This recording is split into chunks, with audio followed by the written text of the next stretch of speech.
जिनके परिजन इस वक्त अस्पताल में हैं वो छटपटा रहे हैं, कोई ऑक्सीजन के लिए तो कोई जीवनदायी इंजेक्शन के लिए। जिनको बेड नसीब नहीं हो रहा है वो बेड के लिए मिन्नतें कर रहे हैं। सरकार भगवान भरोसे चल रही है, ये हमारे न्यायालय भी कह चुके हैं। इसलिए आप सावधानी बरतिए, ज़्यादा भीड़ भाड़ में जाने से बचिए। अगर जाते हैं तो मास्क लगाइए और घर आने पर मास्क को निकाल दीजिए, क्योंकि हर वक्त मास्क पहनना भी तकलीफदेह हो सकता है।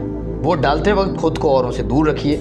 इस वक्त गाँवों में और शहरों में ज़्यादातर लोग बीमार पड़ रहे हैं, लेकिन घबराइए नहीं, डरिए नहीं। भीड़ भाड़ से दूर रहिए, नियमित व्यायाम करिए, पौष्टिक खाना खाइए, अच्छी किताबें पढ़िए और जो लोग बीमार हैं उनकी सलामती की दुआ करिए और जितनी मदद कर सकते हैं उतनी मदद करिए। जल्द ही कोरोना हमारे हौसलों और इम्यूनिटी के आगे घुटने टेकेगा और हम सब फिर से खुलकर मिलकर मुस्कुराएंगे।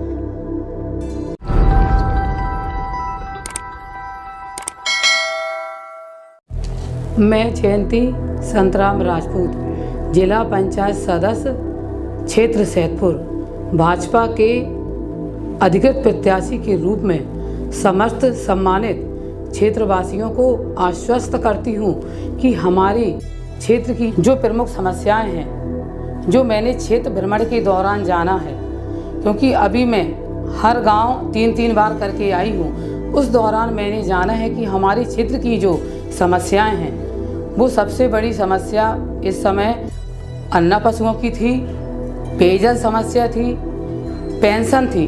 जो माताओं ने, बूढ़े बुजुर्गों ने मुझे बताया कि हमारी पेंशन नहीं मिल रही है। कुछ विकलांग लोग भी मुझे क्षेत्र में भ्रमण के दौरान मिले, तो जो मुझे सबसे बड़ी समस्याएं जो समझ में आई, आवास की भी समझ में आई कि ये लोगों की एक मांग थी कि हमारे आवास जो प्रधानों ने कैंसिल कर दिए हैं। और पानी की सबसे बड़ी समस्या इस समय जो पानी की किल्लत है, जो ऐसी समस्याएं हमारे क्षेत्र में हैं, तो मैं आप लोगों से कहना चाहती हूं कि जैसे ही आप मुझे जिला पंचायत सदस्य के रूप में चुनते हैं और आगे समस्त सम्मानित क्षेत्रवासियों के आशीर्वाद से यदि आगे मैं जिला पंचायत अध्यक्ष आप लोगों के आशीर्वाद से चुनी जाती हूं, तो सबसे पहले यही समस्याओं का निपटारा मैं आप लोगों के बीच इन्हीं 31 गाँव में अधिकारियों के कैंप लगाकर मैं इन समस्याओं को निपटाने का काम करूंगी। मैं सभी सम्मानित अपने क्षेत्रवासियों से एक बात और बताना चाहती हूं कि जब मुझे पिछला जो मुझे 1.5 साल का कार्यकाल मिला जिला पंचायत अध्यक्ष पद पर रहते हुए, तो मैंने अन्ना पशुओं की जो हमारी क्षेत्र की सबसे बड़ी समस्या थी, तो औता गांव में 27 बीघा में मैंने एक विशाल गौशाला का निर्माण भी कराया है। जल्दी ही हम उसका उद्घाटन करने वाले हैं। और मैं किसान भाइयों से भी कहना चाहती हूं कि जो किसान सम्मान निधि हम लोगों को मिलती है, यदि वो किन्हीं कारणों से आपको नहीं मिल रही है, तो मैं उस समस्या का भी बहुत अच्छी तरह से आप लोगों के बीच बैठ के समाधान करूंगी। और एक गौशाला सैदपुर क्षेत्र में इतनी बड़ी भव्य गौशाला बनाऊंगी और आप सब लोगों का सहयोग रहेगा उसमें। आप लोगों से पूछ कर ही विकास के सभी कार्य होंगे, चाहे सड़क के कार्य हों, चाहे पानी की व्यवस्था हो, चाहे बच्चों की शिक्षा हो या बच्चों के लिए खेल कूद के मैदान हो। ऐसी अपील मैं आप लोगों से करती हूँ।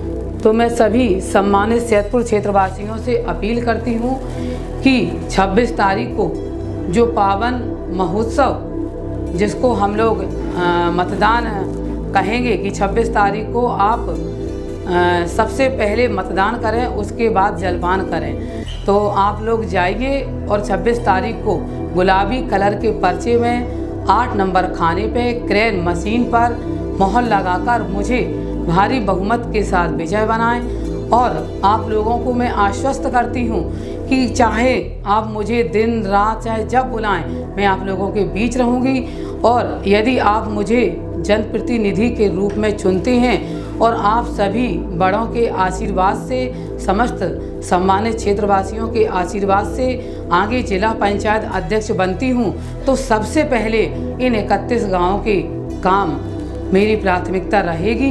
ये मैं आप लोगों से वादा करती हूँ और हमेशा आप लोगों के बीच आपके सदस्य के रूप में। और क्षेत्र भ्रमण के दौरान मैंने जाना है कि आप लोग मुझे अपनी बहू और बेटे के रूप में स्वीकार करते हैं और इतना स्नेह और अपार आशीर्वाद मुझे मिला है। मैं समस्त सम्मानित क्षेत्रवासियों का बहुत बहुत आभार व्यक्त करती हूँ। और पुनः 8 नंबर खाने पर क्रैन मशीन पर मोहर लगाकर मुझे भारी बहुमत के साथ विजय बनाएं और सैदपुर क्षेत्र की जब पेटी खुले मतदान की तो हमीरपुर टॉप सैदपुर सीट हो, ऐसी मैं आप लोगों से कामना करती हूँ। बहुत बहुत धन्यवाद आप सभी को।